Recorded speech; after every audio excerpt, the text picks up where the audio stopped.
As of November 15, 2025, Kyrie Irving is recovering from a torn left ACL and is not expected to return to the court until at least January 2026. He is currently listed as out.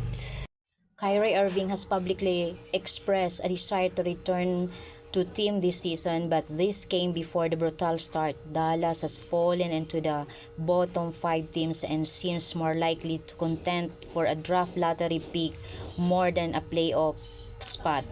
Davis dealing with an injuries make it worse, but Jason Kidd expects Kyrie back this season. Losing this season and getting a high draft pick in the lottery may be the best path to overall success. Rookie Cooper Flagg also need more time and development without having to worry about the pressure of winning to remain in the playoff race.